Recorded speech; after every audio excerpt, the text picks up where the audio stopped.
Round of applause, thank you.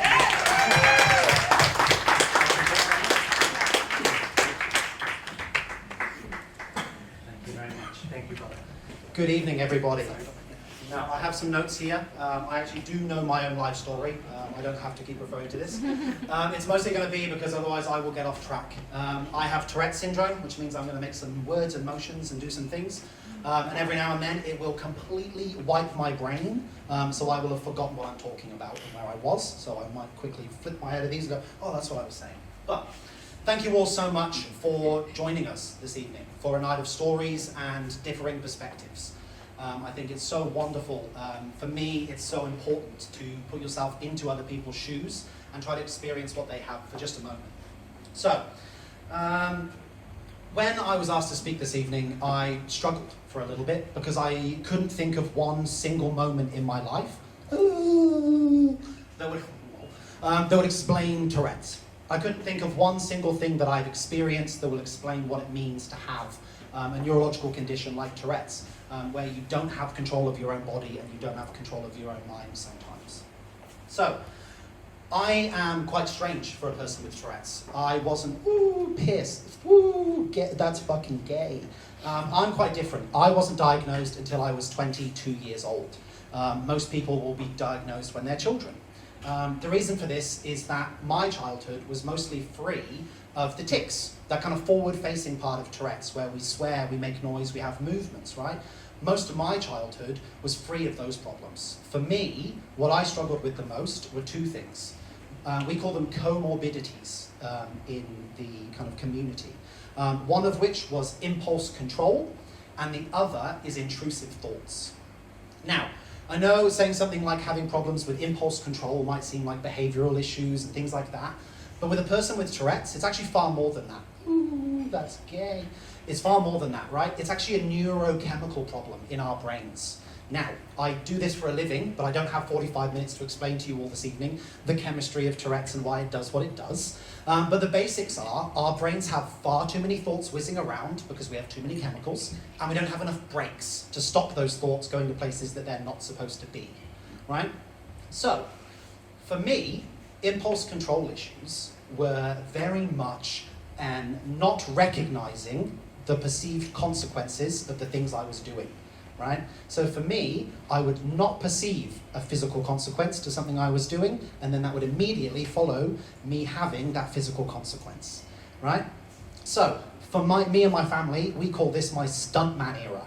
And you will very quickly understand why. So when I was 6 years old, I snapped my left arm in two places, trying to balance on a football like I had seen them do in the movie Toy Story, right? 2 years later, I would break the very same arm in an extremely high-stakes game of musical chairs, right? 2 years later, I would break it again, this time trying to do a wheelie on a bike in the wet, on a bike designed for a 5-year-old. I was 12 at the time. 2 years later, I would be at scout camp. I would climb a tree so high that the branches could no longer hold my weight. I fell 30 feet, clinging the trunk of the tree, scratching my entire face and chest to a bloody pulp, and breaking 3 ribs. But wait, we're not done. 2 years later, I would get injured again, this time riding my bike home. Lots of heavy bags on the handlebars. I'm not thinking about the weight distribution. Who cares? I hit a rock, I go over the handlebars. I hit a wall, I dislocate my shoulder and break my collarbone. At this point, I'm so used to the physical consequences I was not expecting that I picked my bike up and I cried as I pushed it home with my arm just kind of flopping on my side. I got home and went to the hospital. Wonderful. Okay, 2 years later, we're not done, because themes continues. At this point, I really am starting to think that I was cursed by a gypsy when I was in the womb, because the timing is a little bit too consistent. But 2 years later, I'm in the kitchen, and I'm messing around as I unstack the dishwasher. I'm pretending to be sword fighting, I'm doing all sorts of stupid stuff. And wouldn't you know, I cut a 6-inch gash into my thigh. So bad that the doctor could see the bone, and he said it looked like a Christmas ham. Delicious. Got in here now. Yeah. Now, 2 years later, no, I'm kidding. It was only 1.5 years. The gypsy curse is over at this point. This time we reached the peak of my physical injuries. It was this point that I realized I think I might have a problem with not accepting the dangers of the things I'm doing. So, I'm 17. I've just got into the wonderful hobby of downhill longboarding. If any of you know what that is, you go really fast down a hill on a skateboard. So, my friend finishes work one night, it's 8:30, and he sends me a message, hey, want to go bomb some hills? I look outside, it's really dark, I don't have a helmet, sounds like a wonderful idea, let's go. So, I'll save you the long story because that could be a story of its own. I was in a hit-and-run accident. A car cleaned me up running a stop sign. I ended up breaking most of my ribs. I dislocated my leg in my hip, my knee, and my ankle. I broke every single bone in my leg, and I cracked the back of my skull open. It was at this moment I think I realized there are physical consequences to the things I decide to do in my life. So, yes. Impulse control, essentially, is our brains not having the brakes that a traditional brain would have, right? These are called neurons in the brain, right? Typically, they're a small area where it contains a chemical balance. Electrical signals are usually able to cross that balance, that gap, right? But usually, that gap only lets strong signals through. In a person with Tourette's, our brains don't have those same gaps. The weak signals are also allowed to make it from places of the brain where they're not supposed to. Which means, in the moment, if you sat me down before or after any of these activities, I could have easily pointed out the dangers. I could have said, hey, that's going to be a problem, that's going to be a problem. But in the moment, my brain does not have the brakes to apply that extra thinking that is required to think about the consequences. Right? The other huge thing for me as a kid was something called intrusive thoughts. Right? Intrusive thoughts are thoughts that feel like they're not your own, that suddenly appear in your mind. A really common one in neurotypical people is something called the call of the void. It's that feeling you get when you stand at a high place that says, ooh, I could jump. You're not going to, but you have that brief thought in your mind that you could. That is an intrusive thought, right? That same mechanism that I explained for impulse control, we don't have those brakes, that same issue lets thoughts that should be communications between areas of the brain get to areas they're not supposed to be. Ooh, dickhead. They get to areas where they're not supposed to be. And this is often the consciousness, and they can then project themselves as thoughts and images in your mind. Traditionally, these thoughts are actually important in a neurotypical brain. They're the way your brain thinks about complex situations, emotions, and difficulties without you having to consciously process every single thing.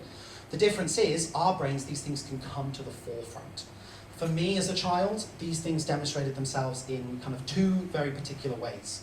One of which was seeing my family get hurt in kind of more and more terrifying ways, and the other one was me hurting myself.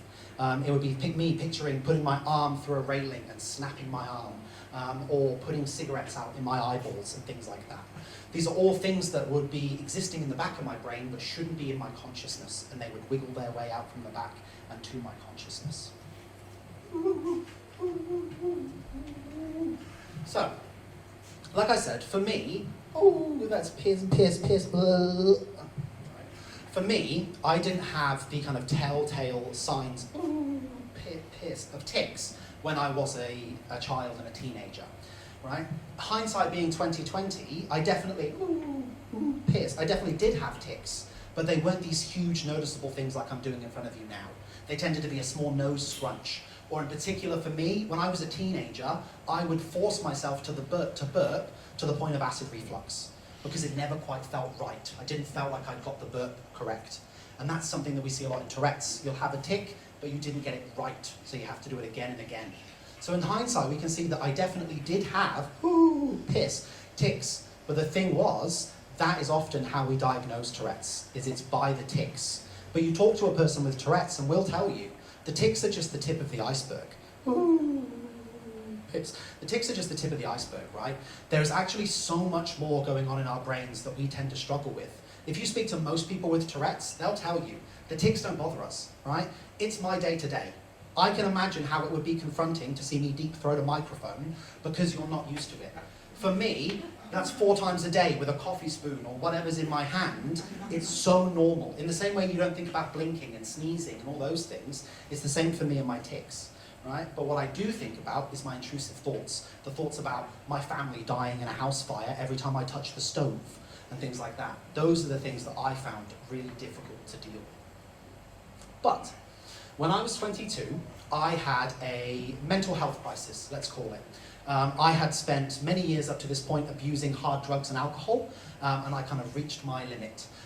Don't self-medicate yourself, people. It is not the answer.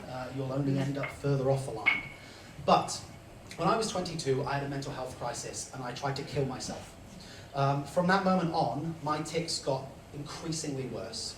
It started off when I was in the inpatient ward at the hospital, with me throwing my head back and flapping my arms. I'd be stood there, I'd be talking to a doctor or a nurse, and I'd go, ah, like that, out of nowhere. I had no idea what was going on. From there, it developed into grunts and kind of loud noises. My younger brother performed at the Commonwealth Games when it came to the Gold Coast. He was in the opening ceremony. I went and I watched, and I spent the entire time going, ah, ooh, ah, because that was what the tics I was having at the time were. And about 6 months later, it developed into what we know as coprolalia, which is this obscene words and phrases that kind of is classically thought of when people think about Tourette's. Right?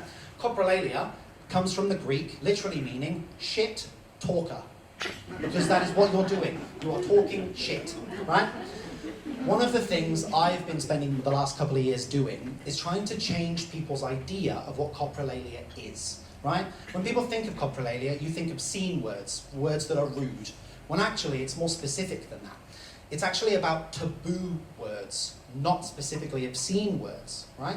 And this is because your brains, every single one of our brains, does not view a word that we think of as taboo as a word. Our brains think of them as concentrated balls of emotion, right? If any of you have ever been walking through your house and you kick the coffee table and then you go, fuck you, coffee table, and then you feel better, that's why. It's because in that moment, your brain has seen that swearing at the coffee table as a release of emotion. It has seen it as you going, oh, I've freed myself of this emotion now, right? And the same thing happens in my brain. The reason my brain does it is that that feeling you get is dopamine. That's neurotransmitters. That's your brain completing the taboo word, and it generates this dopamine. That's why I do it, because my brain can't make its own dopamine properly, so it has to find other ways to do it. It finds these special words I can say that make dopamine for saying a word, easy done. A really important part of this, and why I want to try and make it so that it's understood to be a taboo, is a good example of this is, when I go to an airport, half of the words out of my mouth are bomb, bomb, drugs, drugs, I've got bombs and drugs up my bum, right? The rest of my life, I'm not walking around saying bombs and drugs because it's not a taboo, right? But it is a taboo when I step foot into that airport. All of a sudden, those words are not supposed to be said, right? So for me, my day-to-day coprolalia tends to display itself as misogyny, homophobia, and racism. Because to me, those are the big taboos, right? To me, those are the words that if I say them, they're going to hurt my friends and family and my loved ones and those around me. So those are the words I don't want to say, right? So those are exactly the words that I have created a taboo around, and those are the words my brain will reach for when it needs that dopamine, when it needs those neurotransmitters. For me, this is particularly difficult because I have family members that are trans. I have family members that are experiencing all sorts of different things. And it's to understand that the words I say could hurt them makes it even more difficult not to say those words. Yes, so it took me an incredibly long time to get over apologizing to every single person I met. I would walk into a coffee shop and the first thing out of my mouth would be, hi, I'm really sorry, I have Tourette's. If I say something offensive, I'm so sorry. Can I please just get a flat white? Or maybe I'd go to the airport and I'd go, hi, I'm really sorry, I've got Tourette's. I actually don't have a bomb on me. I'm just here to check in for my flight. But literally every single time I would meet a person, I would feel like I had to justify my right to exist. I would have to justify my right to have Tourette's to a person before I'd ever met them, right? And for me, that caused social difficulty. But the one thing it really did was make me say, oh, but I'm a straight white man. I can stand up for myself in the same way that children, people of colour, and LGBTQ+ community can't. Those are people who already have to justify their right to exist. before you add a social stigmatizing illness like Tourette's to that problem. And so that was my first realization that, oh, I think I need to do something about this. But I'm going to take a real quick tangent and it'll all make sense in a minute. But after a few years of being diagnosed with Tourette's, my tics getting worse and learning to deal with it all, I finally moved out of my parents' house again. I moved out of my parents' house and I moved into a house all on my own. I'd always had roommates before that, or lived with my parents, or in like a residential care after I got out of the hospital. And a few months after that, I got my dog. And he is my entire world. And every single day, I would diligently walk him. Every day, I'd wake up, I'd take him out, and we'd get a nice big walk in. And maybe a couple of months into this, I'm walking down my driveway, got a long driveway down the side of my house. And as I'm walking, I notice that there's a candy wrapper that has kind of got stuck under a rock on my driveway. And as I'm looking at it, I go, oh, I didn't eat that, that's not mine. And then I step over and I go, oh, that's annoying. And I kept going. And I think that I stepped over that candy wrapper for about 3 or 4 more days, every time going, oh, someone's got to clean this up. Someone's got to do something. This can't just be sitting here the whole time. It took me about a week and a half of every single day walking over that candy wrapper and saying, someone has to do something about this. Somebody has to step up and pick this up. And then I finally went, oh, I'm somebody. And what am I doing? If I want to see change in the world, if I have the ability to make the change, then I should. Just because in that moment I didn't see it as my mess does not mean that if I have the capability, it is not my responsibility to clean it up. Just because it is someone else's fault, or just because it is a societal issue, if I have the skills to make a difference, then I should. And in that moment, I bent down, I pick up the candy wrapper, and I'm like, hell yeah, I am so smart. I've just come up with the greatest idea ever, right? And then, it still takes me 2.5 years to realize that I'm doing the same thing with wanting people to educate others about Tourette's as I was with the candy wrapper. I spent years, right? After I walked over the candy wrapper, 2 years more of me saying, somebody needs to do something about the public perception of Tourette's. Somebody needs to make a difference and start unstigmatizing this. Somebody needs to do something and help all these kids who are struggling. And then, it wasn't until I was on the phone with my friend and I was whinging as usual, God damn it, somebody's got to do this. And then I went, oh, fuck. And he went, are you all right, mate? Is everything okay? Because there have been times I've been on the phone with him and I've said, oh, fuck, and it's because I've smacked a cup into my head or whatever. But in this moment, he was like, oh, are you okay, dude? And I was like, yeah. Just realizing that I'm somebody. And then literally, having told this man this rapper story multiple times, I didn't get anything back except laughter. All he did is he went, yeah, no shit. Like, you're the one who's been telling me that this is the whole thing, and it's taken you 2 years to get to the point where you can actually recognize it yourself, and that you're stepping over the own candy bar wrapper that is educating the public about Tourette's, right? I've got the skills. I've got the ability to do it. I can't keep waiting for somebody else to do it. I have to do it. Oh, piss. Oh, beautiful. Where I am today. So, after doing this whole candy bar wrapper thing, I realized I am somebody, and I am the one who's going to have to do something, right? And immediately, I set about doing it. I started going on podcasts, I started going on news interviews, I started doing anything and everything that I could to get attention out there. And then it started changing into, last year I spoke in the South Australian Parliament, I spoke in the Queensland Parliament, and I spoke in the Western Australian Parliament, giving an address to each of them. And then I spoke to individual politicians, the departments of education, to get funding and make a difference in people's lives. And it all happened because of a candy wrapper in my driveway. Right? So,